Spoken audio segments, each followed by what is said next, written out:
అధునాతన టెక్నాలజీతో ఈ రోజున ఇక్కడ పేరుకుపోయిన ఈ వాటర్ బ్యాక్టీరియాకి సంబంధించి లేకపోతే బ్యాక్టీరియా ఉత్పన్నం కాకుండా మీరు తీసుకుంటున్న ఈ చర్యలు కానీ బయాలజిస్ట్గా ఏంటి సార్ మీరు ఏం చెప్తారు? ముందుగా మనకి విజయవాడకి ఫ్లడ్ వచ్చి విజయవాడ మొత్తం కూడా ఎప్పుడు రీతిలో ఇప్పుడు వాటర్ మొత్తం కూడా మన కమిషనర్ గారు ధ్యాన్ చంద్ర గారు మొత్తం కూడా గవర్నమెంట్ డ్రైన్స్ కొట్టేయడం కానీ టోటల్గా యుద్ధ ప్రాతిపదిక మీద చంద్రబాబు నాయుడు గారు ఇచ్చినటువంటి ఆదేశాలతో మొత్తం వాటర్ అంతా కూడా ఎప్పుడు వెళ్ళిన విధంగా 4-5 అవర్స్లోనే మొత్తం సిమినార్ కానీ కంటికి ఒకటే మిగిలింది, మిగతా మొత్తం కూడా క్లియర్ అయింది.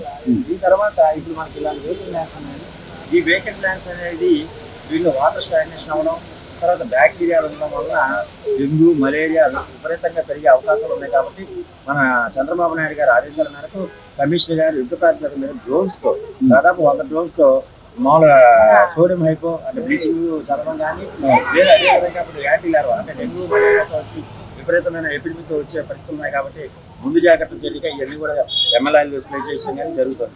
ఇది దేశంలోనే ఎక్కడా లేని విధంగా దేశంలోనే ఎక్కడా ఉపయోగించిన విధంగా డ్రోన్స్ సహాయంతో చాలా కట్టడి చేస్తున్నాం. ఈ 7 రోజుల నుంచి కూడా మెడికల్ క్యాంపులు పెట్టాము.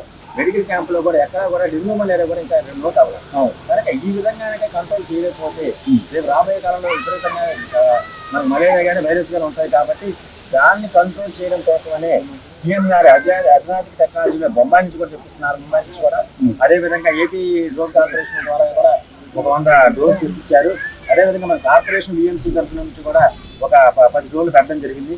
ఇట్లా ఎక్కడికెక్కడ వాటర్ స్టాగ్నేషన్ మాత్రం మనం చేసి ముందస్తుగా ప్రజలకి ఎటువంటి హాని లేకుండా అవుట్ బ్రేక్ రాకుండా చూడాలని సీఎం గారు ఆదేశాల మేరకు మన విజయవాడ మున్సిపల్ కమిషనర్ గారు ఈ విధంగా మొత్తం కూడా యాంటీ-లార్వా ఆపరేషన్ మీరు ఉన్నట్టుగానే సార్ ఈ రోజున సీజనల్ వ్యాధులు ఇంకా ప్రబలకుండా ప్రజలు కొద్దిగా ఇంత ఫ్లడ్స్ లో కూడా వాళ్ళు ఆరోగ్యంగా ఉన్నారు అంటే పురపాలక శాఖ మంత్రి గారు తీసుకుంటున్న చర్యలు కానీ అక్కడ రాష్ట్ర ముఖ్యమంత్రి ఇస్తున్నటువంటి సూచనలు కానివ్వండి, ఆరోగ్య శాఖ మంత్రి గారు తీసుకుంటున్న చర్యలు కానివ్వండి. సో దీని పట్ల ప్రజల నుంచి ఎలాంటి స్పందన వస్తుంది సార్? మీరు చూస్తున్నారు ప్రజలు తిరుగుతున్నారు, ప్రతి చోట వెళ్తున్నామండి, ప్రతి సందు తిరుగుతున్నాము. ఎందుకంటే వాటర్లో మునిగినటువంటి సందులో డ్రోన్తో చేస్తున్నాము. ప్రజల నుంచి వచ్చినటువంటి ఫీడ్బ్యాక్ ఏంటంటే మనకి మన చంద్రబాబు నాయుడు గారు చేసేటటువంటి ఈ యొక్క అధునాతన టెక్నాలజీ ఎవరో ఉపయోగించింది బాగా చేస్తున్నారు అనేది వచ్చింది.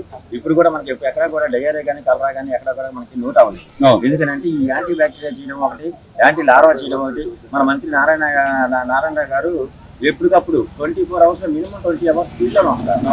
ఆయన వచ్చి వెళ్ళిన ఒక 2-3 అవర్స్ లోనే వాటర్ క్లియర్ అయిపోతుంది.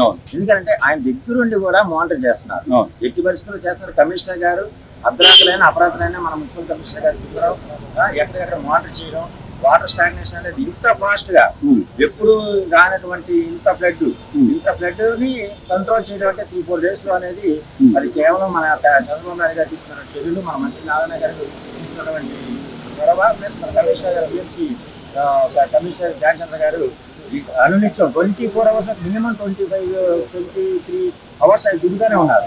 కనుక ఈ విధంగా చేయడం వల్ల మనకి విజయవాడ మాకున్నటువంటి జనాల నుంచి ఫీడ్బ్యాక్ కానీ గవర్నమెంట్ నుంచి మంచి స్పందన వస్తుంది. అదేవిధంగా ఎవరికి కూడా డయేరియా కానీ ఎటువంటి మలేరియా కానీ డెంగ్యూ కానీ ఇటువంటి నోట్ అవ్వలేదు. ఇలాగే ఈ జీరోలో ఉన్నారనే ఉద్దేశంతోనే ఇంత ప్రయత్నం అనేది గవర్నమెంట్ నుంచి పూర్తి సహకారం, పూర్తి యొక్క మానిటర్ జరుగుతుంది.